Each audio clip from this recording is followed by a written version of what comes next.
잠시 기도드리겠습니다.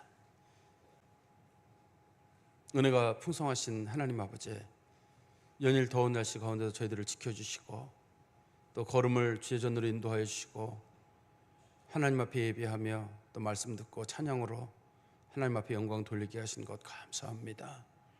하나님께서 찬양 가운데 영광 받아주시고 또 예배에 참여한 모든 성도들 주님 앞에 좀 더 가까워지는 은혜, 또 믿음에 굳게 서는 은혜가 있게 하여 주시옵소서. 예수 그리스도의 이름으로 기도하옵나이다. 아멘. 오늘은 우리 사무엘상 1장 9절부터 18절까지 말씀을 통해서 엘리의 위로와 한나의 믿음이라고 하는 제목으로 하나님 말씀을 전하겠습니다.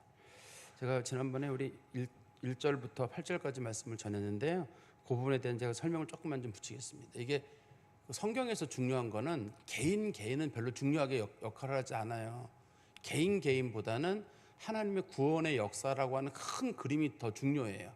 예를 들어서 성경에도 여러 가지 인물이 나오잖아요. 제일 중요한 게 누구냐? 그럼 예수님이 제일 중요해요. 예수님을 위해서 많은 사람들은 희생을 해야 돼요.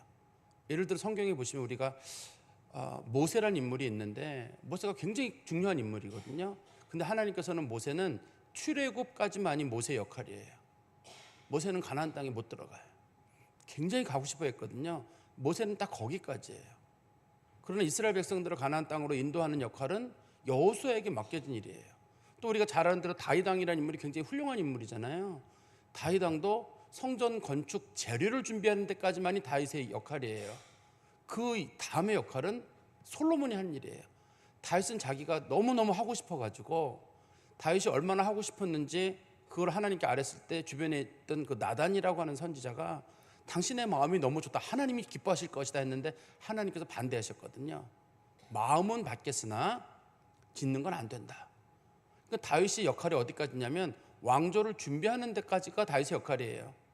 성전 준비하는 것까지면 다윗의 역할이고, 그 다음의 역할은 솔로몬이 하는 역할이에요. 그럼 우리 본문에 보면 사무엘이라는 인물이 나오잖아요. 사무엘도 역할을 어디까지냐면 다윗 왕 준비하는 데까지가 사무엘의 역할이에요.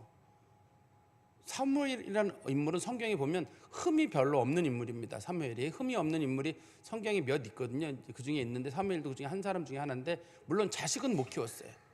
자식은 내 역할이 아니기 때문에 자식은 못 키워가지고 사무엘의 자식들이 문제를 일으킵니다. 8장에 보면 문제를 일으킵니다만, 어떻든 사무엘의 자식들 그런 거 빼놓고는 굉장히 영적인 인물이고 지도력도 있는 인물이고 사람들에게 존경을 받는 인물인데, 하나님께서는 사무엘의 역할을 딱 거기까지 선을 그어놨어요.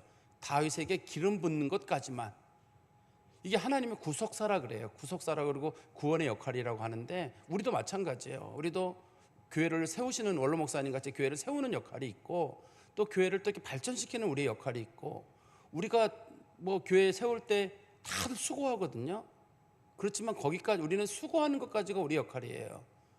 그 다음에 일은 또 다른 사람들이 할 일이고, 저도 마찬가지예요. 그러면 평생 저도 이렇게 하는 게 아니라, 저도 원로 목사님을 위해서 우리 성도들과 함께 교회를 어느 정도 세우는 것까지가 저의 역할이고, 그 다음은 또 더 발전시키는 분은 그 다음의 역할을 하는 사람이 따로 있어요. 근데 어떤 사람이 간혹 내가 모세이면서 동시에 여호수아이기를 바라는 사람이 있어요. 수고도 하고 열매도 먹으려고 하는 사람. 그러면 문제가 생겨요. 또 내가 다윗이면서 동시에 솔로몬이기를 바라는 사람이 있거든요. 그러면 문제가 생겨요. 사무엘이면서 다윗이기를 바라는 사람이 있거든요. 그런 사람은 없습니다. 성경에는 다 하나님은 역할을 딱 선을 정해놨거든요. 그런데 그 역할을 넘어가려고 하는 사람들이 있어요. 그러면 문제가 생기는 거예요. 그래서 우리는 어느 정도 선에서 나는 부족하고 나머지는 하나님이 하시는 일이다. 하나님이 하시는 일이다. 내 선은 항상 정해졌다는 걸 우리가 마음에 결심을 하고, 어떤 일을 할 때에도 내가 다 이룬다 이런 것보다는 난 내가 할 때까지 하고 나머지는 우리 다음 세대에게 맡기고 하는 그런 마음도 우리 가운데 있어야 돼요. 하나님께서 이 사무엘상서를 기록한 이유 중에 한 가지가 뭐냐면, 우리 룻기에 보면 맨 마지막에 끝에 등장한 인물이 다윗으로 끝나거든요. 다윗은 어떻게 왕이 됐느냐?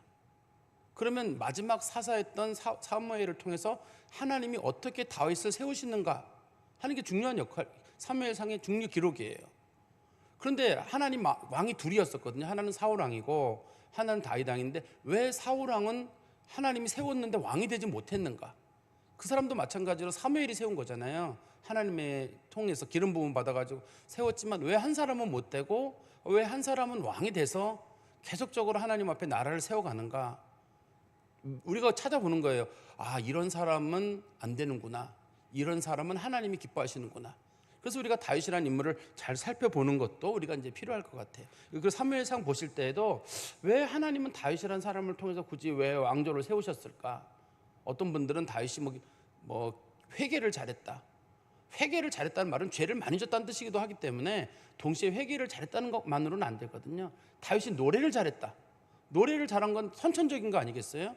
그것만 가지고 그 사람이 뭐 훌륭한 왕이라고 할 수도 없을 거고, 어떻든 사도행전에 보면 이 다윗을 표현하기를 하나님의 마음에 합한 자라고 돼 있거든요. 다윗이 하나님 마음에 꼭 든다고 했는데 그러려면 여러 가지 면이 있을 거예요. 물론 우리가 이제 나중에 살펴보겠지만 다윗이라는 인물은 하나님의 마음을 읽는 사람이에요. 그러니까 내가 뭘 하는 게 아니라 하나님이 기뻐하시는 게 무엇인지를 미리 아는 사람이에요. 성가대 처음으로 만드는 사람이 다윗이에요. 악기를 다 만든 사람도 다윗이에요. 제사장 제도, 레위인 제도, 레위인이란 제도도 있고 제사장 제도가 있었잖아요, 이미요. 그것이 효과적으로 돌아가도록 만든 인물도 다윗이에요. 그러니까 성경에서 보면 이스라엘 사람들의 예배 행태 관련된 모든 것들을 준비한 사람이 다윗이에요. 근데 그 사람이 그럼 여유가 있었느냐? 계속 전쟁을 했어요. 계속 전쟁하고 또 죄를 짓는 일도 있었고 아들에게 쫓겨나기도 하고 그런 일이 있었는데 그런 바쁜 중에도 할 일은 다 하고, 그러나 누구 말하기를 나도 왕이고 나도 편안하면 다 한다 그러는데 굉장히 힘든 그런 과정 가운데 그 다윗이 그런 일을 했거든요. 우리가 로마의 그 황제 중에 마르크스 아우렐리우스라고 명상록 쓴 사람이 있거든요. 명상록 쓴 사람, 물론 그 사람은 기독교인도 아니고 기독교인을 많이 죽인 사람이에요. 마르크스 아우렐리우스가. 우리 기독교인들은 싫어하는데 그 로마를 다루는 사람들은 그 사람을 7현제 중에 로마의 아주 철학적이며 아주 똑똑하고 지혜로운 황제 중에 한 사람을 마르크스 아우렐리우스를 예를 드는데요. 마르크스 아우렐리우스가 명상록을 쓴 정말 철학책을 정말 잘 썼어요. 뭐 내용도 많지는 않으니까 여러분도 한번 읽어보시면 좋은, 정말 잘 썼는데 언제 썼냐면 전쟁 중에 밤에 잠이 안 올 때 쓴 책이에요. 전쟁 중에 텐트에서 쓴 책이거든요. 잘 썼어요. 보통 사람들은 전쟁 중에 뭐 이렇게 술 먹고 놀고 뭐 잠자고 막 긴장하고 막 그럴 텐데 그때 가만히 앉아가지고 그런 전쟁 중에 그걸 기록하는 수도 있거든요. 어떻든 제가 여러분들이 이 사무엘상을 보실 때 그런 것들을 좀 염두에 두시고 보시기 바랍니다. 우리가 앞부분에 보면 그 사무엘의 아버지 엘가나가 등장을 했는데 지난 시간에 제가 말씀드린 대로 엘가나는 레위 사람이에요. 단지 그가 살고 있던 동네가 에브라임이라고 하는 지역에 살고 있었고 그에게는 아내가 둘이 있었는데 한 사람은 한나고 한 사람은 분인나고, 한나에게는 자식이 없었고 분인나에게는 자식이, 아들과 딸들이. 성경에 보면 자녀라고 돼 있는데 자는 아들 자자하고 계집 여자잖아요. 자녀가 있었다는 말의 뜻은 아들도 여러 명 있었고 딸도 여러 명 있었다는 뜻입니다. 우리나라 말에는 자녀라는 말이 아들, 딸 합쳐서 그냥 부르는 말이지만 성경에서는 자녀가 따로따로 떼어서 부르거든요. 어떻든 분인나에게는 아들, 딸이 다 많이 있었다라고 성경이 돼 있습니다. 근데 왜 엘가나가 부인을 둘을 두게 됐냐면 첫 번째 부인이 아이가 없는 경우에 옛날에 둘째 부인을 들여가지고 첫째 부인의 수치를 가려주는 거예요. 그래서 과거에 이렇게 첩을 들이는 경우나 둘째 부인을 두는 경우는 남자가 결정하는 게 아니라 부인이 결정하는 경우입니다. 일반적으로. 그러니까 우리 아브라함 같은 경우도 아브라함이 하갈을 취하는 경우도 마찬가지로 아브라함은 약속을 기다리고 있었는데 사라가 약속이 안 될 수도 있으니까 하갈을 먼저 취해라. 하나님이 당신에게 아들을 준다고 했는데 나를 통해서가 아니라 당신을 통해서라고 했는데 하갈을 통해서 줄 줄 어떻게 아느냐, 이런 식으로 해가지고 이제 하갈을 주는 경우잖아요. 그런 것처럼 여자가 결정하는 일입니다. 당시에 그런 결정을 하는데 아마 이런 경우도 한나의 개입이 거기에 있었을 거로 보여요. 그래서 이제 한나가 어떻든 간에 자기는 애를 못 낳으니까 두 번째 부인을 통해서 애를 낳게 해서 어떤 자기도 그 애를 키우는 역할도 하고 또 자기 남편도 좀 당시 사람들에게 모욕을 당하지 않도록, 옛날에는 애가 없으면 이제 모욕을 당한 일이 있었거든요. 그런 일이 있으니 그걸 막으려고 했던 것 같은데 그게 이제 결과적으로 좋은 방향으로 나지는 않았다. 성경이 이렇게 말하고 있습니다. 근데 이때 시대가 사람들이 예배드리던 장소는 어디였냐면 실로라는 곳에 예배를 드렸어요. 실로의 시대라고 합니다. 실로의 시대라고 부르는데 성경에 보면 이스라엘 백성들이 처음 가나안 땅에 들어와 가지고는 그 길갈에서 예배드리고, 길갈에 성소가 있었거든요. 그 다음에 베델에서도 예배드리고, 세겜에서도 예배드리고, 그 다음에 실로예요. 실로에서 예배드리다가 실로가 나중에 그 큰 어려움을 당하게 되고 블레셋 사람들에 의해서, 그리고 난 다음에 예배드리는 장소가 예루살렘이에요. 그러니까 실로의 시대라는 말은 그 이스라엘 백성들이 사사기에 영적으로 아주 암울했던 시대, 그런 시대라고 여러분 보시면 될 것 같은데, 이때 처음으로 이스라엘 백성들이 만군의 여호와라는 용어를 사용하게 됩니다. 원래 만군의 여호와라는 말의 뜻은 전쟁의 신이라는 뜻이에요. 여호와는 전쟁의 신이시다, 이런 뜻이거든요. 그런데 사람들이 이 용어를 사용했는데, 그 뜻은 전쟁의 신이란 뜻이지만 꼭 하나님은 전쟁하신다, 그런 뜻으로 사용된 게 아니라, 사람들이 하나님은 생사화복을 주장하시는 분이다라는 말을 쓸 때 하나님에 대한 칭호가 늘어난 것 같아요. 우리가 하나님에 대한 칭호가 어디에서는 여호와라고 나오는 데가 있고, 어디는 하나님이라고 나오는 데가 있고, 어디는 전능하신 하나님이라고 해서 엘샤다이라고 우리나라 말에는 그냥 그 전능하신 하나님이라고 되어 있습니다만, 히브리어에서는 하나님에 대한 용어가 여러 개가 있거든요. 여러 개가 있는데, 이 만군의 여호와라는 이름으로 제가 지난 시간에 말씀드린 대로 처음으로 그 용어를 사용한 사람은 한나예요. 그리고 그것을 자신이 전쟁에서 제대로 발휘한 사람은 다윗이 골리앗을 죽일 때, 그때 처음으로 이 용어를 사용하게 되거든요. 그리고 나서부터는 성경에서 어디든지 간에 하나님에 대한 호칭이 만군의 여호와라는 호칭이 거기 첨부가 돼가지고, 하나님 부를 때마다 사람들이 만군의 여호와 하나님, 이런 식으로 사람들이 호칭을 사용하게 됩니다. 그런데 한나에게 하나님께서는 은혜를 베푸셔가지고 은혜를 베푸신 거예요. 남편에게 큰 사랑은 받았는데, 그런데 그에게는 남편에게 남편에게 사랑은 받았지만 임신하는 은혜가 그에게는 없었어요. 하나님이 임신의 기회를 그에게 주지 않았거든요. 그래도 그 항상 엘가나라고 하는 사람이 그 화목제물은 감사제물인데, 다른 제물은 전부 하나님 앞에만 바치는 거지만 화목제물은 드리고 나서 드린 제물의 일부를 나눠 먹게 돼 있어요. 레위기 3장에 보면 나눠 먹게 돼 있는데, 그 제물을 받던 날에 그 항상 엘가나가 자기 원래 그 두 번째 부인인 분인나에게 한 목, 그 다음에 그 자녀들에게 다 한 몫씩 1인분씩 주는 거예요. 그런데 한나에게만은 성경에 보니까 2배를 줬다, 2인분을 줬다고 되어 있는데, 2배란 말의 뜻이 제일 좋은 부분을 줬다는 뜻도 들어있기 때문에 둘 다 맞을 것 같아. 2인분을 주든, 그다음에 2배를 주든, 아니면 제일 좋은 부분을 주든 간에 어떻든 엘가나가 자기 아내에게 특별하게 호의를 보였던 것 같습니다. 그런데 그게 분인나의 마음에 편하지가 않았어요. 그래서 분인나가 그 한나를 긴 시간 동안 괴롭히게 됩니다. 긴 시간 동안 괴롭히고, 그 다음에 한나에게 소리까지 지르고, 그래서 한나가 얼마나 마음이 슬펐는지 그것 때문에 많이 울었다. 성경에 보면 한나가 많이 울었다고 되어 있거든요. 그런데 우리가 이 성경을 읽어보다 보면, 아까 제가 처음에도 그런 말씀 드렸잖아요. 왜 하나님은 굳이 한나에게 자녀를 주지 않았을까? 그리고 왜 분인나란 여자가 거기 있었을까? 보통의 경우는 둘째 부인이 첫 번째 부인에게 함부로 못하거든요. 첫 번째 부인이 원래 힘이 셉니다. 그래서 사라는 하갈을 쫓아내잖아요. 자기한테 말을 함부로 하고 달려들었다가 쫓아내버리잖아요. 근데 여기도 한나가 그 권한이 있거든요. 근데 한나가 그걸 못해요. 마음이 아마 순한 여자인 것 같은데, 왜 하나님이 이렇게 하셨을까? 이게 하나님께서 사무엘을 구원의 백성으로 사용하시려는 하나님의 역사의 큰 과정이에요. 한나는 힘들어요. 한나는 힘들어가지고 분인나 때문에 힘들고, 아기가 오랫동안 없어가지고 힘든데, 근데 하나님께서 그 과정을 통해서 사무엘을 세우시려고 하시는 그런 하나님의 큰 뜻이 들어있어요. 그럼 한나가 애를 못 낳는 여자냐? 실제로 아직까지는 못 낳지만 나중에 한나가 애를 사무엘 말고도 아들 셋에 딸 둘을 또 낳게 됩니다. 뒤에 가서. 그러니까 한나가 아기를 원래 잘 낳는 여자인데 하나님이 태를 막아놓으신 거예요. 얼마 동안. 그럼 하나님은 언제는 태를 막았다가 언제는 태를 열어놓으시고, 그게 하나님의 뜻 가운데 들어있는 거예요. 주시는 분, 한나가 제가 나중에 2장 할 때 설명드릴 텐데, 한나의 기도에 보면 한나가 높이시는 분도 하나님이시고 낮추시는 분도 하나님이시고, 주시는 분도 하나님이시고 주지 않으시는 분도 하나님이시더라. 이게 한나가 나중에 하나님 앞에 그렇게 고백을 하게 되거든요. 어떻든 간에 우리가 이 부분을 잘 좀 보시기를 바라고, 이제 오늘 본문에 보면 한나가 결과적으로 아기 없던 문제, 그 다음에 분인나의 그런 괴롭힘 견디지 못하고 마음의 결심을 합니다. 밥 먹다가 중간에 밥을 더 이상 못 먹게 되고, 밥 먹다가 식탁에서 일어나가지고 하나님 앞에 기도하러 가거든요. 기도하러 가가지고 얼마나 화가 났는지 하나님 앞에 큰 결심을 하게 됩니다. 잘 아는 대로 내가 아들을 낳으면 그 아들을 하나님께 평생 바치겠습니다. 아들은 이 기도에 찬성한 적이 없어요. 아들은 기도에 찬성한 적이 없고 이게 아들인지 딸인지도 모릅니다. 지금 현재로는 날 가능성은 반반이잖아요.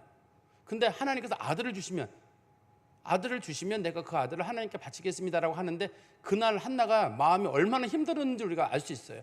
요 한나의 마음을 이렇게 힘들게까지 만드신 분도 하나님이신 거죠. 그러면 성경 말씀 보십시오. 1장 9절입니다. 그들은 엘가나의 가족들 전체예요. 실로에서 먹고 마신 후에 한나가 일어나니 그때 제사장 엘리는 여호와의 전 문설주 곁 의자에 앉아 있었더라.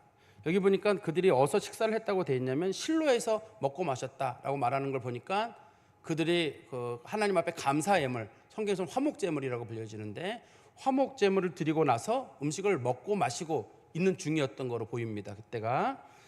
그런데 여기 먹고 마시는 후에라고 되어 있는데 우리 18절 말씀에 가보세요. 18절 말씀해 보시면 기도가 끝난 다음에 어떤 일이 있냐면 이르되 당신의 여종이 당신께 은혜 입기를 원하나이다 하고 가서 먹고 얼굴에 다시는 근심빛이 없었더라. 한나가 밥을 안 먹었다는 얘기예요. 사람들 밥 먹을 때 한나가 음식을 먹지 않고 다른 사람들은 밥을 먹고 있는데 한나는 음식을 먹을 맛이 안 나요. 지금 식구들은 다 하나님 앞에 감사 예물 드리고 나서 기분 좋게 자기 분깃 받아가지고 먹고 이스라엘 사람들이 과거에 고기 먹는 게 흔하지 않았습니다. 그런데 그날은 이제 고기를 먹는 날이거든요. 고기를 먹고 기분 좋게 먹고 있는데 한나는 음식을 먹을 맛이 안 나는 거예요. 그래서 이 본문에 보면은 먹고 마신 후에라고 돼 있지만 먹고 마신 사람들은 한나를 제외한 나머지 사람들이고 한나는 그날 음식을 먹지 않은 거로 보이고요. 그다음에 또 한 가지는 이 실로라는 말 있잖아요. 실로라는 말이 이게 뜻이 지역을 나타내는 실로란 뜻도 있고 삶은 고기를 부르는 말도 있어요. 이 뜻에 삶은 고기란 말하고 그 지명을 부르는 실로라는 말이 단어가 똑같아요. 이게 그래서 번역하시는 성경책들마다 약간 차이가 있을 수가 있는데 보세요. 우리는 실로에서 먹고 마신 후에 이렇게 돼 있잖아요. 그렇지만 어떤 성경책에는 이거를 삶은 고기를 먹고 마신 후에 이렇게 돼야 돼요. 원래 이스라엘 백성들이 하나님 앞에 화목제를 바치고 나면 그 제물을 삶아 먹게 돼 있었거든요. 삶아서 먹었습니다. 당시에 삶아서 먹었는데 이 삶아 먹고 난 다음에 그런 뜻도 있어요. 그러니까 이 본문의 내용을 놓고 보면 둘 다 우리가 해도 문제는 없어요. 실로라는 곳에서 먹고 마셨다고 해도 맞고 어차피 장소는 실로이기 때문에 그리고 그들이 삶은 고기를 먹었다고 하는 것도 큰 문제는 없을 것 같습니다. 그리고 한나가 일어나니 여기 보면 한나가 일어났다. 우리나라 말에 일어났다는 말의 뜻은 한나가 밥 먹다가 식탁을 확 차고 이제 일어난 거라고 돼 있잖아요. 그런데 히브리어 문장에서는 한나가 일어났다는 말의 뜻이 한나가 용기를 냈다 이런 뜻으로 해석이 됩니다. 그게 더 가까워요. 의미가. 우리나라 말에도 내가 일어났다 이런 뜻에는 마음에 결심을 했다는 뜻도 들을 수가 있거든요. 내가 이제는 일어나서 똑바로 살아야지 할 때 잠자다가 일어나는 뜻도 있지만 자리에서 일어나는 뜻도 있지만 마음에 결심을 했을 때 이젠 내가 일어나서 제대로 살아야 되겠다. 이때 일어난다는 말의 뜻은 내가 마음에 결심을 한다는 뜻을 가지고 있거든요. 이때 한나가 마음에 용기를 내었다라고 많은 분들이 이걸 번역을 해요. 한나가 일어났다는 말은 한나가 밥을 먹다가 이 성경적인 맥락을 그대로 살리면 한나가 밥을 먹다가 안 되겠다. 내가 여기서 뭔가 큰 결단을 내려야 되겠다. 이렇게 갈 수는 없다라고 생각을 하고 한나가 그 자리에서 일어났다. 이렇게 볼 수 있어요. 그러니까 여기서 일어난 이유는 뭐냐면 한나가 서원을 하기 위해서입니다. 서원하러 그 성막으로 가기 위해서죠. 그때 그 제사장 엘리는 어디에 앉아 있었냐면 여호와의 전 문설주 곁 의자에 앉아 있었다. 그렇게 성경에 설명을 하고 있거든요. 그러면 엘리는 왜 거기 앉아 있냐면 여기가 성막의 입구예요. 성막의 입구니까 우리 같은 경우도 보면은 성도들이 예배드리러 오거나 그러면 교역자들이 어서 오십시오. 뭐 어디 아픈 데는 없었습니까? 뭐 기도하러 왔습니다. 들어가서 기도하십시오 하고 또 기도하고 나갈 때는 하나님이 당신의 기도를 들으셨습니다. 권사님 잘 될 거예요. 하나님께 기도하겠습니다. 그런 식으로 서로 이제 위안의 말을 하잖아요. 여기도 보면은 문설주에 앉아 있던 그 엘리가 이렇게 얘기를 하죠. 한번 17절에 보세요. 그 기도하고 나가는 한나에게 이렇게 얘기를 합니다. 평안히 가라. 이스라엘 하나님이 내가 기도하여 구한 것을 허락하시기를 원하노라. 당신 기도 하나님 다 들으시기를 원합니다. 라고 이렇게 복을 빌어주는 거예요. 당시에. 그런 일을 하려고 거기 앉아 있는 겁니다. 그러니까 성도들이나 일반인들이 백성들이 그 성막을 찾아오면 또 무슨 일로 왔느냐, 무슨 기도 제목은 있느냐, 기도했다 그러면 당신의 기도를 하나님이 들어주기를 원한다, 이렇게 같이 이렇게 마음을 모아주는 오늘날의 목회와 비슷한 것 같아요. 근데 우리나라 성경책에는 표시가 덜 돼 있는데, 이 보시면 그 엘리가 앉아 있는 의자 있잖아요. 이 의자라는 표현이, 우리가 생각하는 의자는 뒤에 받침이 있는 의자죠, 보통 경우. 그 사람은 의자였다. 그럼 여러분들이 엘리가 의자에 앉아 있을 때 여러분들의 상상 속에 엘리가 문설주에 기대 앉아 있다고 보시는 건지, 아니면 엘리가 우리나라가 보면 식탁처럼 등을 기대는 의자에 앉았다고 보는 건지, 아니면 그 길 가다 보면 벤치처럼 등받이가 없는 의자에 앉았다고 보는 건지, 어떻게 보세요 여러분들은? 엘리가 지금 문설주 곁에 의자에 앉아 있다고 돼 있잖아요. 문설주에 기대 가지고 앉아 있었느냐, 아니면 거기에 의자가 하나 있는데 의자가 마치 그저 이렇게 안락 의자 같이 돼 있어가지고 흔들흔들하는 의자에 엘리가 누워 앉아가지고 사람들 어서 와라. 엘리가 나이가 많다고 돼 있거든요. 그 흔들흔들하는 거가 엘리가 앉아 있었느냐, 아니면 엘리가 똑바른 자세로 이 뒷좌석이 없는 의자에 앉아가지고 꼿꼿한 자세로 엘리가 있었는가. 근데 이게 히브리어 단어에는 뒤에 등받이가 없는 의자예요.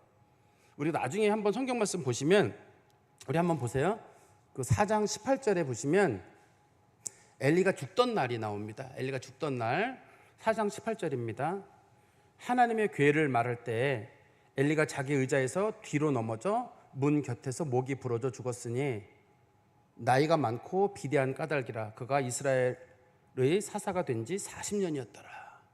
그때 엘리가 죽은 이유는 의자가 뒤에 받침대가 있거나 문설주에 기대했다면 엘리가 죽지는 않아요. 근데 그 의자가 등받침이 없는 의자라서 충격을 받아가지고 엘리가 뒤로 넘어져서 목이 부러져서 죽게 됩니다. 그러니까 엘리라고 하는 인물을 나쁘게 보는 사람들은 엘리 나쁜 사람이야, 자식 교육은 못 시켰는데, 자식 교육을 못 시킨 건 사무엘도 마찬가지입니다. 예? 자식 교육을 못 시킨 건 마찬가지이기 때문에 어떤 분들은 자식 교육도 못 시키는 게 어떻게 그러냐 그러는데, 저도 못 시켰어요. 그러니 이걸 자식 교육을 가지고 어떤 분들은 기도하면 자식이 잘 된다 그러는데, 기도하는 집이 안 되는 집이 있고 무당 집에 자식들이 잘 되는 집들도 있고, 그래서 이거 자식 교육은 우리 몫이 아니라 하나님의 몫이라고 우리가 봐야 되는 거예요. 그러나 우리가 가능하면 하나님께서 큰 역사를 이루도록 기도하고 하나님께 맡기고 매달리지만, 자식 교육은 우리의 문제가 아니에요.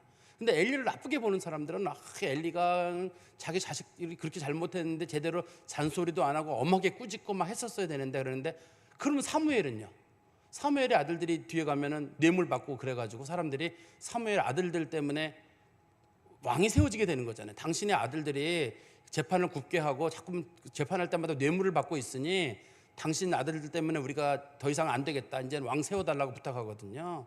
그러니까 왕 세워되는 직접적인 원인은 엘리와 홈리와 비나스 문제가 아니라 실제로는 사무엘 때문에 생긴 문제예요. 그러니까 사무엘은 너무 좋은 사람으로 보고 엘리는 너무 나쁜 사람으로 보고 이러지 마시고, 엘리가 성실한 목회자였고 성실한 제사장이었구나, 그 사람이 나름대로 열심히 살고 자세를 반듯하게 하고 성도들 영적으로 위안하는 일을 했구나.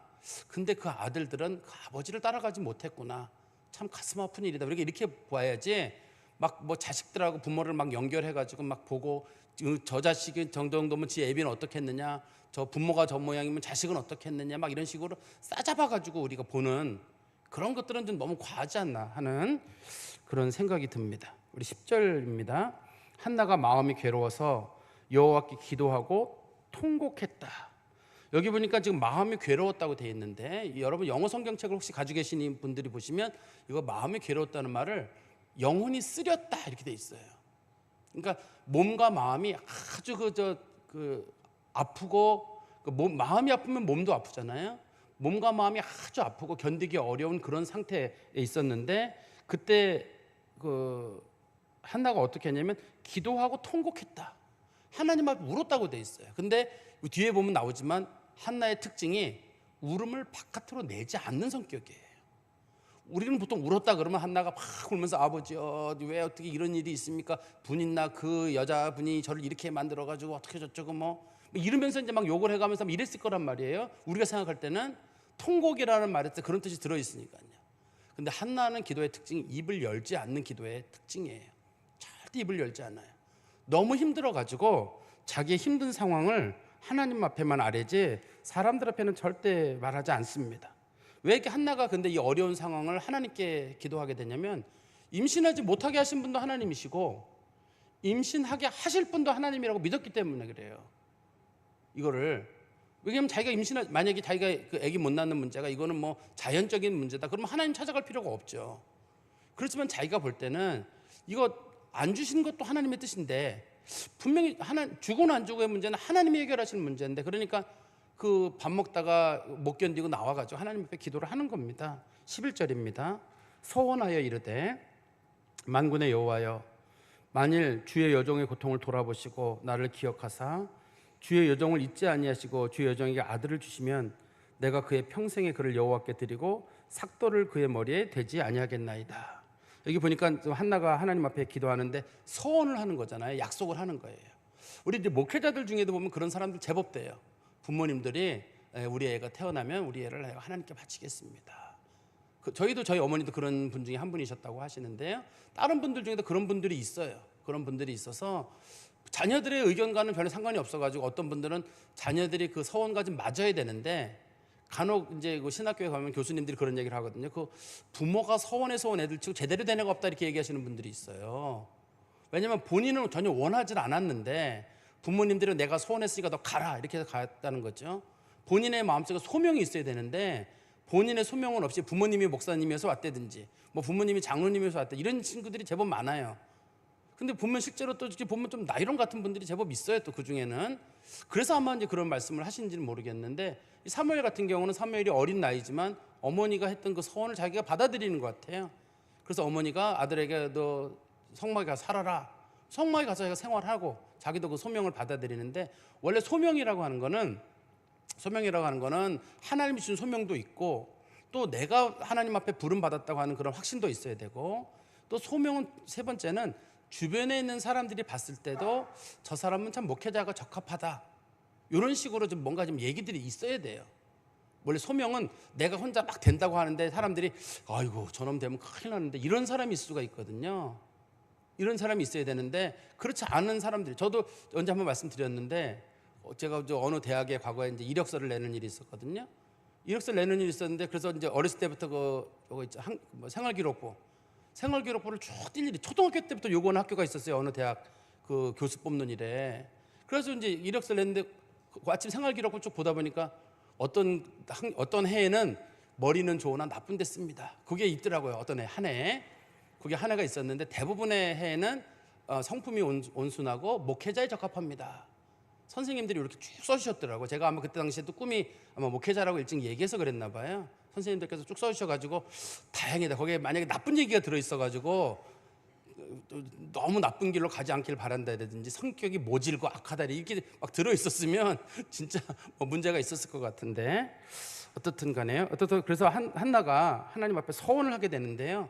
서원하는 상황을 만드신 분이 하나님이신데 아까도 말씀드린 대로 한나가 처음으로 성경에서 만군의 주 여호와 하나님이란 말을 사용하게 돼요. 만군의 여호와라는 말을 처음으로 사용합니다. 그런데 전쟁의 하나님이라는 말보다는 인간의 생사화복을 주장하시는 하나님, 높이시고 낮추시고 죽이고 살리고의 모든 문제는 하나님이 하신다는 것으로 생각하고 하나님께 기도를 하는데요. 자신을 기억해달라고 하나님 앞에 기도를 합니다. 하나님 나를 잊지 마십시오. 지금 자기가 봤을 때 하나님이 자기를 잊은 것 같은 거예요. 한나가 기도 안 한 건 아니었을 거거든요. 기도를 했을 거고 얼마나 간절함이 있었겠어요. 근데 하나님이 자기를 잊은 것 같으니까 그날 이렇게 기도하잖아요. 제 고통을 돌아보시고 고통을 안 돌아보시는 것 같고 나를 잊은 것 같았기 때문에 하나님이 저를 기억해 주시고 저를 잊지 아니하시고 아들을 주시면 이렇게 하나님께 기도를 하는 거예요. 지금 자기의 상황은 하나님이 내 기도를 안 듣는 것 같고 하나님이 나한테 관심이 없는 것 같은 거예요. 그래서 하나님 앞에 기도하는데 아들을 하나님 앞에 바치겠다 이렇게 하나님 앞에 서원 기도를 하게 되거든요. 근데 서원 이 본문에서 우리가 이 서원 기도는 그냥 서원 기도가 아니라 나실인의 서원 기도라고 하는데 나실인의 서원 기도는 두 종류가 있어요. 하나는 레위인이나 제사장이 하는 서원 기도. 레위인이나 제사장이 하는 기도는 주로 이제 성막에서 섬기고 평생 하나님 앞에 섬기겠다는 그런 게 있고 삼손도 나실인이잖아요. 삼손과 같은 일반인이 나실인인 경우는 그 사람들은 성소에서 섬기고 뭐 그런 것보다는 하나님의 일을 어느 일정 기간 동안 하는 거예요. 삼손같이 나라를 구하는 일에 사용된다든지 성경에 보면 여자들도 서원하는 일이 있거든요. 서원하는데 서원은 남자만 하는 게 아니라 여자도 하게 돼 있습니다. 지파도 상관없어, 누구나 할 수 있는데 레위인과 제사장은 성소나 성막을 섬기는 일을 할 수 있고, 그 서원한 사람들이, 나머지 사람들은 어디서든지 간에 하나님께서 원하시는 일을 내가 하는 거예요. 그러니까 서원은 꼭 이렇게 성직자만 하는 게 아니라 일반인들도 똑같이 하나님 앞에 서원을 하는데, 뭐라고 서원했냐면 머리에 삭도를 대지 않겠다 이렇게 했어요.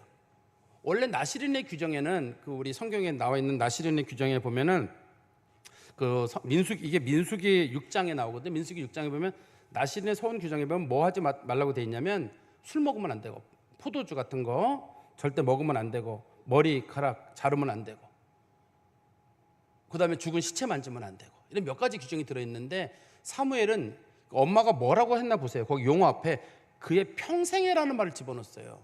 원래 나시린이 한시적으로 하는 거예요. 기간을 정하고 하는 겁니다. 원래 이 나시린 서원이 제가 몇 년 동안 몇 월 며칠까지, 그리고 나시린의 서원이 끝나면 하나님 앞에 감사하고 또다시 일상 삶으로 돌아가는 거거든요. 근데 어머니가 여기서 아들을 바치겠다고만 한 게 아니라 거기다 평생이란 말을 집어넣어 버린 거예요. 그러면 사무엘은 머리가 얼마나 길었는지 상상이 되시겠어요?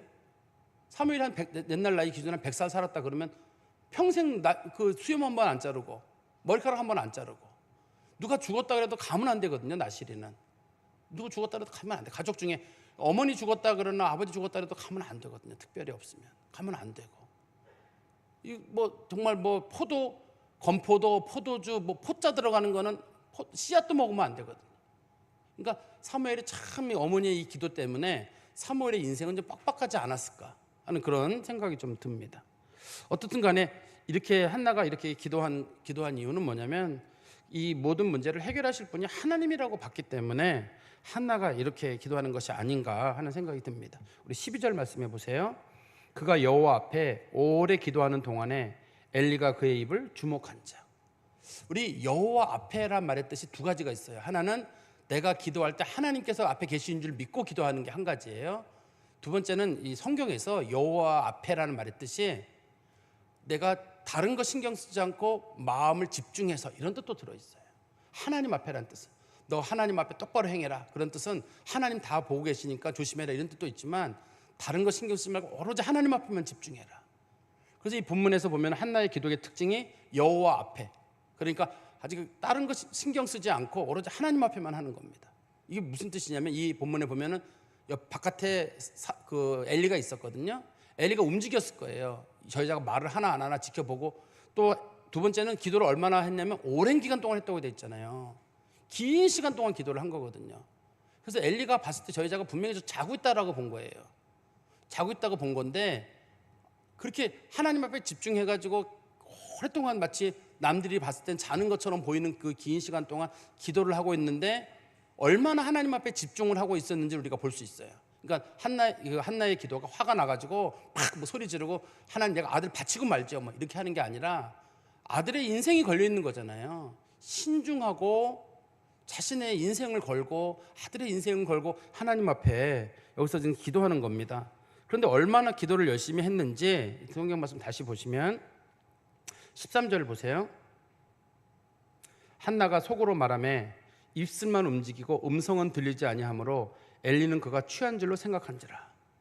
여기 보면 한나의 기도의 특징을 설명 붙여놨죠. 똑같은 말을 3번 써놨어요. 속으로 말하매, 입술만 움직이고 음성은 들리지 않았고, 이런 식으로 좀 설명을 해놨는데, 한나가 위에 통곡할 때도 1절 말을 하지 않고 속으로만 기도를 하는 겁니다. 뒤에 나옵니다. 왜 속으로만 기도했는지가 뒤에 나오거든요. 근데 어떻든 간에 이런 기도가 당시 흔한 기도가 아니에요. 당시의 기도는 전부 다 목소리를 내는 기도거든요. 당시의 사람들은 주로 서서 큰 소리로 하나님 앞에 기도하는 게 기도의 일반적인 특징이에요.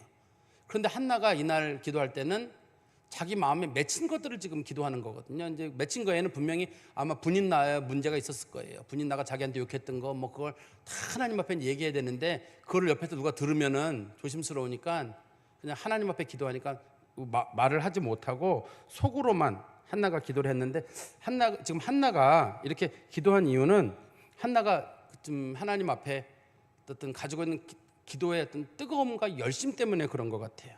그런데 어떤 분들은 이걸 보고 엘리가 영적인 인물이 아니다, 아니 한나가 저렇게 열심히 기도하는데 가가지고 한나를 취한 줄로 생각한다니 저게 말이 되는가? 한나가 좀 취했다고 그러는데 이게 지금 엘리가 영적으로 어두워서가 아니라 이 성경에 뭐라고 돼 있냐면 엘리는 그가 취한 줄로 생각한지라는 말의 뜻은 다른 사람의 기도랑 다르게 일절 입을 열지 않고 그냥 그러면서 긴 시간 동안 있는 거예요. 보통 사람들은 기도하러 오지도 않아요. 당시 영적으로 기도 안 하는 시기거든요. 근데 이 사람이 기도를 하는 데다가 기도를 너무 길게 하는 거예요.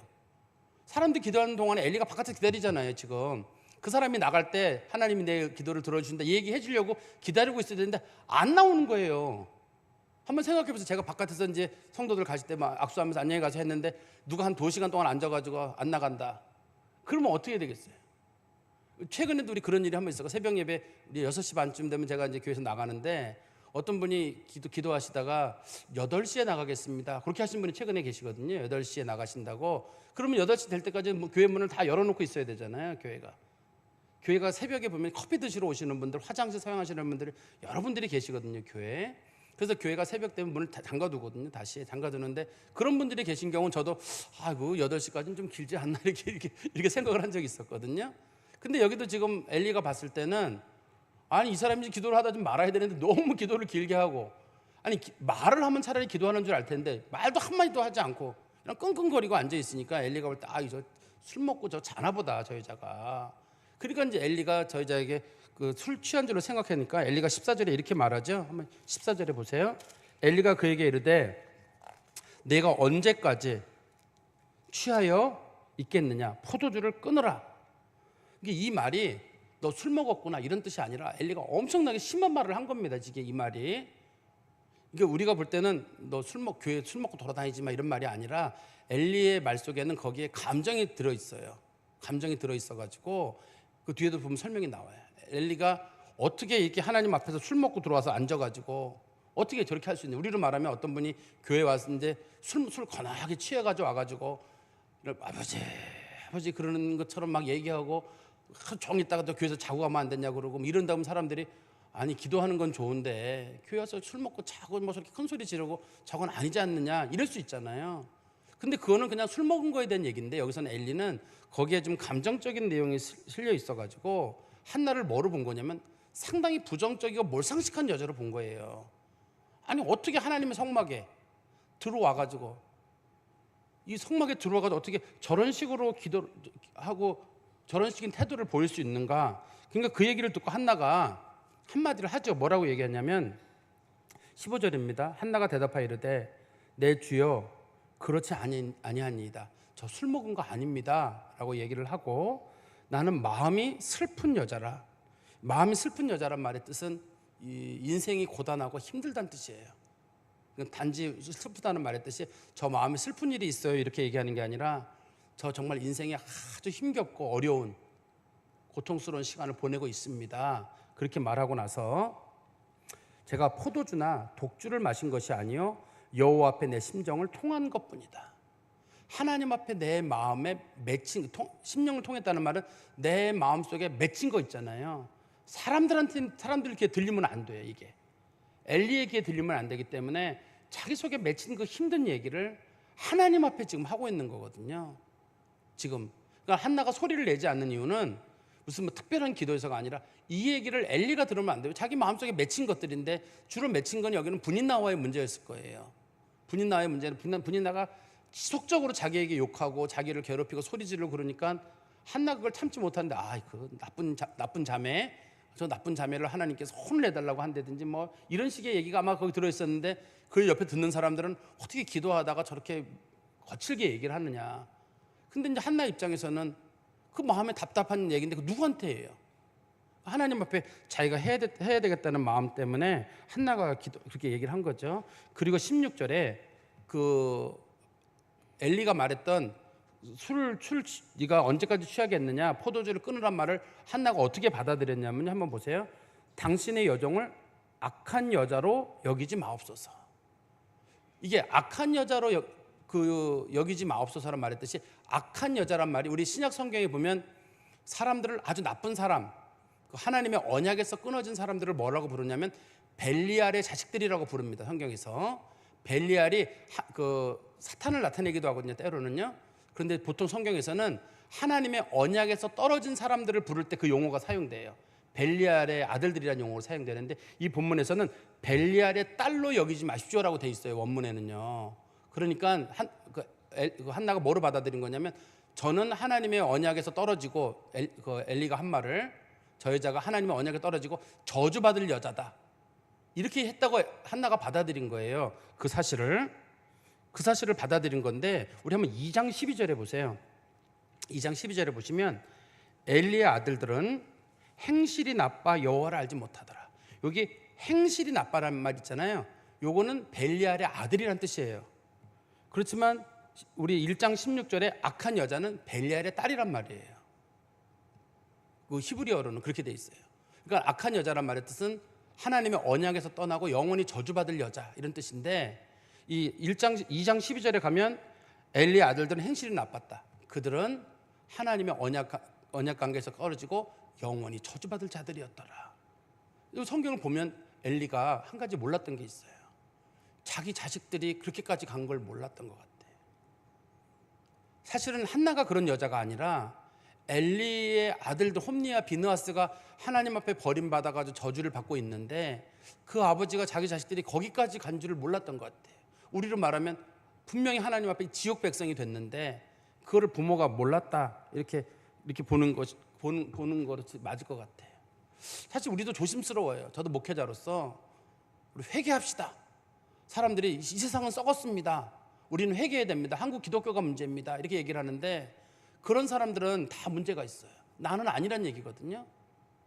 제가 왜 가끔 그런 얘기 드리잖아요. 우리가 우리나라 유명하신 목회자들 보면 막 정말 입에 불을 뿜으면서 한국 교회는 썩었습니다, 여러분 회개해야 됩니다, 똑바로 살아야 됩니다. 그런데 그 말 속에 대부분 뭐가 들어있냐면 한국 교회, 여러분이라고 하는 3자가 들어있어요. 우리가 들어있어야 되거든요. 우리가 썩었습니다, 우리가 타락했습니다, 우리가 문제라서 그 속에는 내가 포함이 돼야 돼요. 내가 포함이 돼야 되거든요. 근데 엘리는 지금 자기 자식들에게 문제가 생겼는데 이거는 모르고, 남의 지금 딸이잖아요. 그 한나라가 남의 부인에 대해서는 영적으로 문제가 있다, 너 똑바로 살아야 된다, 이렇게 얘기를 하는 거예요. 우리도 하나님 앞에 깨달아야 되는 것 중에 한 가지가 남한테 회개하라고 하거나 그래서 영적 부흥이 안 일어나요. 영적 부흥은 우리가 하나님 앞에 회개를 해야 되는 거지, 만약에 한국 교회가 다 회개한다고 하나님의 영적 부흥이 일어나는 게 아니라 우리가 거기서 빠져버리면 안 돼요. 그런데 영적으로 성숙하지 못한 사람들은 전부분 우리 시대의 모든 죄악을 전부 다 한국 교회에, 요즘 젊은 사람들에게, 요즘 나이 든 사람들에게, 이런 사람 전부 다 뒤집어 씌우고 나는 아닌 거예요. 요즘 애들 큰일 났어. 요즘 애들이 큰일 난 게 아니라 우리가 큰일 난 거예요. 기독교가 타락해가지고 우리가 타락한 거예요. 그래서 회개될 사람은 나예요. 요즘 애들이 회개될 게 아니라 우리가 회개를 해야 되는 거고, 우리가 평양 대보운동 때도 길선주 목사님이 제일 먼저 자기가 지은 죄를 회개하고 나서 평양 대보운동이 일어나잖아요. 자기가 자기 죄를 먼저 얘기하고, 내가 이런 죄를 저했다, 내가 친구 거 훔쳤다, 내가 도둑질을 했다. 저희가 목회자로서 그 얘기를 처음 밝히고 그러면서 부흥운동이 일어나는데, 우리가 잘못하면 남의 잘못을 지적하기는 쉬워요. 뭐 권사님들이 문제야. 그 권사가 나거든요. 나도 거기 포함되어 있잖아요. 우리 교회 중직자들은 그 중직자가 나예요. 한국교회 목회자들은 나도 그 안에 들어있는 목회자이기 때문에 우리는 이 모든 문제의 중심에는 내가 있고 회개의 대상은 나지 다른 사람 아니에요. 그리고 다른 사람에게 똑바로 살라고 말할 필요가 없어요. 우리가 하나님 앞에 똑바로 살아야 될 문제가 아닌가 싶습니다. 제가 좀 시간이 지났기는 합니다만 마지막까지 좀 마치겠습니다. 17절입니다. 엘리가 대답하여 이르되 평안히 가라. 이스라엘 하나님이 내가 기도하여 구한 것을 허락하기를 원하노라. 지금 엘리가 하는 이 말은 당시 엘리가 문설주에 앉아가지고 가는 성도들에게 일반적으로 했던 얘기 같아요. 기도하고 가는 사람들에게 내 기도 안 들어주신다, 네 말이 옳다, 이렇게 하는 게 아니라 하나님이 내 기도를 들어주신다, 즐거운 마음으로 편안히 가라, 이렇게 얘기를 했는데, 성경에 보니까 18절에, 이게 18절이 이 본문의 제일 중요한 문제예요. 당신의 여종이 당신께 은혜 입기를 원하나이다. 이 말의 뜻은 엘리의 말이 그대로 이루어지기를 원합니다라는 뜻도 되기도 하고, 단지 엘리뿐만 아니라 당신이 말한 대로 하나님의 은혜가 제게 있기를 원합니다. 당신이 말한 그 말씀, 그러니까 평안히 가라, 이스라엘의 하나님이 내가 기도하여 구한 것을 허락하시기를 원한다. 이 말을 그 말이 제게 그대로 이루어지길 바랍니다. 그렇게 받아들인 거예요. 한나가. 그리고 나서 먹고 얼굴에 다시는 근심빛이 없었더라. 이날 기도하고 난 다음에 한나가 완전히 바뀐 사람이 됐어요. 하나님 앞에 기도했거든요. 그날 결심했잖아요. 뭐 이제 자식 바친다. 아들은 준 적도 없습니다. 아직까지 애들 없는 거, 자식이 없는 건 마찬가지예요. 또 엘리나 홈리와 비느하스가 경건한 사람도 아니잖아요. 당시에 보면. 그리고 엘리가 하는 말은 그냥 하는 말이에요. 기도하러 성막에 왔던 사람들에게 흔히 하는 말이었는데 이거를 한나는 자기에게 주시는 하나님의 말씀으로 받았어요. 내가 하나님 앞에 힘을 다해서 오랜 시간 동안 통곡하며 기도했잖아요. 기도하는데 그 기도가 하나님이 들어준 줄 믿고 엘리가 줬던 그 위로의 말을 하나님이 내게 주신 말씀으로 그대로 받았어요. 그리고 이제는 하나님께 맡겨버리고 완전히 그냥 기분 좋은 사람으로 바뀌어버린 거예요. 집에 갔을 때 엘가나나 분인나나 이런 사람들이 깜짝 놀랐을 거예요. 분명히 밥자리에서 일어나가지고 그냥 나가버렸는데 저 사람이 들어가서 기분 좋게 밥 먹고 아무것도 없던 것처럼 그냥 살아가는 거예요. 근데 이 사람네들이 여기서 화목제를 드리고 나서 집에 돌아가서 동침한 후에 바로 한나가 임신하게 되거든요. 그리고 사무엘을 낳게 되는데요. 저는 이 말씀을 보면서 그런 마음이 들어요. 이렇게 한나가 이렇게 자기가 하나님 앞에 기도했던 것 있잖아요. 기도하고 나서 이 기도는 하나님이 들으셨다는 기도에 대한 확신이 있었던 것 같아요. 오늘 제가 본문의 제목을 뭐라고 정했냐면 한나의 엘리의 위로와 한나의 믿음이라고 했잖아요. 이걸 그냥 평범한 얘기로 들을 수도 있는데 한나는 자기가 기도한 건 하나님이 들으신다. 어쨌든 결과는 하나님이 하실 일 아니겠어요? 아들을 줄지 딸을 줄지 안 줄지 몰라요. 자기는 그냥 소원만 한 것뿐이거든요. 자기는 기도만 한 것뿐이었는데 어떻든 결정은 하나님께서 하실 일이에요. 어떤 결정이 나든 간에 자식을 주든지 안 주든지 딸을 주든지 아들을 주든지 결정은 하나님께 맡길 일이고 나는 기도한 것까지가 자기의 역할이거든요. 그런데 우리 성경 말씀 하나 보실까요? 마가복음 11장 24절입니다. 마가복음 11장 24절에 보시면 그러므로 내가 너희에게 말하노니 무엇이든지 기도하고 구하는 것은 받은 줄로 믿으라. 그리하면 너희에게 그대로 되리라. 이게 한나가 했던 기도와 한나의 믿음이었던 것 같아요. 무엇이든지 하나님께 기도한 것은 받은 줄로 믿으라. 그러면 그대로 되리라. 그래서 한나가 마음이 아주 편했던 것 같거든요. 그리고 우리 야고보서 1장 6절에서 8절에 보시면 야고보서 1장 6절에서 8절이 있는데요. 오직 믿음으로 구하고 조금도 의심하지 말라. 의심하는 자는 마치 바람에 밀려 요동하는 바다 물결 같으니 이런 사람은 무엇이든지 주께 얻기를 생각하지 말라. 두 마음을 품은 모든 일에 정함이 없는 자로다. 들어주면 좋고 아니면 말고 이런 식으로 하지 말라는 거예요. 내가 하나님께 기도했으면 하나님이 하실 일이에요. 어떤 식으로 하실지는 몰라요. 어떤 식으로 할지는 모릅니다. 이거는 우리 기도에 대한 태도가 그런 거예요. 하나님께 기도를 해서 하나님 도와주세요 해놓고 나서 하나님 도와주신다 하고 기분 좋게 웃으면서 가는 사람이 있고 어떡하지 또 이게 문제가 해결되지 않으면 어떡하지 이러지 말라는 거예요. 저는 한나가 기도도 잘했지만 그 다음에 태도가 더 훌륭하다고 봐요. 기도하고 나서 하나님께 맡기고 나니까 이제부터는 내 일이 아니라 하나님의 일이거든요. 그냥 마음이 편한 거예요. 아들을 못 낳을 수도 있거든요. 아들을 못 낳을 수도 있습니다. 지금 분인나는 여전히 그렇게 할 거거든요. 아들을 곧바로 낳는다 그래도 앞으로 한 1년은 어떻든 버텨야 되거든요. 그런 상황들이 계속 있을 수 있는데 그런 상황에서도 한나가 이렇게 할 수 있던 건 하나님께 기도하고 난 다음에는 그거는 하나님의 일이라고 봤기 때문에 하나님께 맡기고 결과를 하나님 기다리는 거예요. 어떤 분들은 그래요.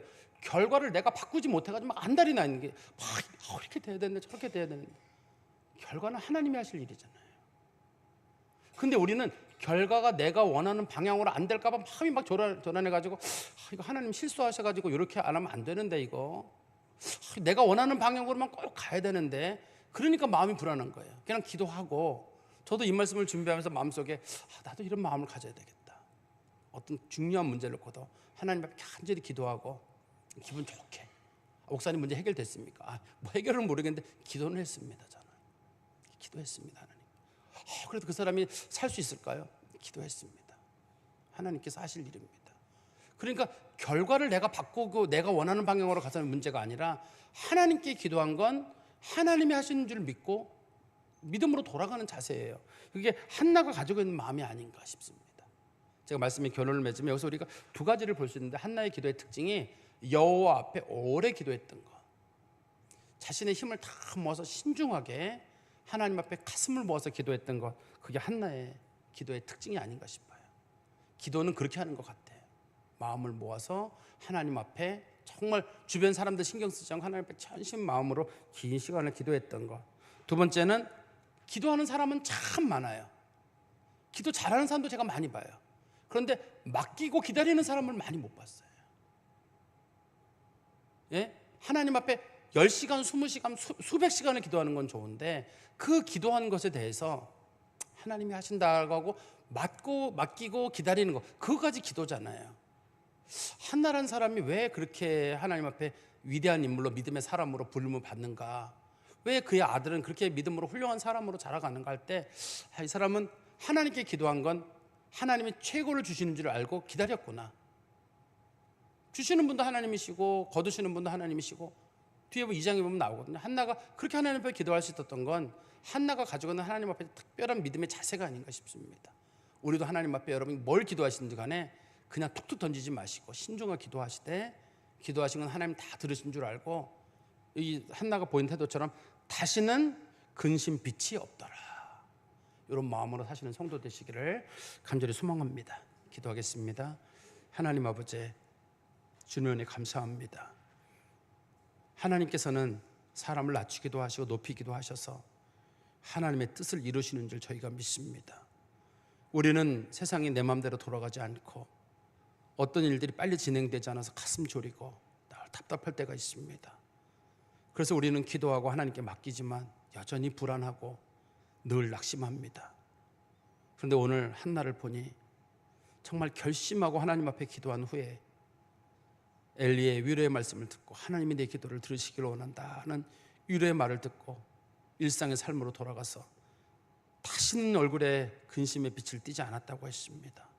저희도 하나님 아버지, 무엇은 주께 기도한 것은 하나님 다 주신 줄 믿고 믿음으로 기도하게 하시고 믿음으로 기다릴 줄 아는 성도들이 되게 하여 주시옵소서.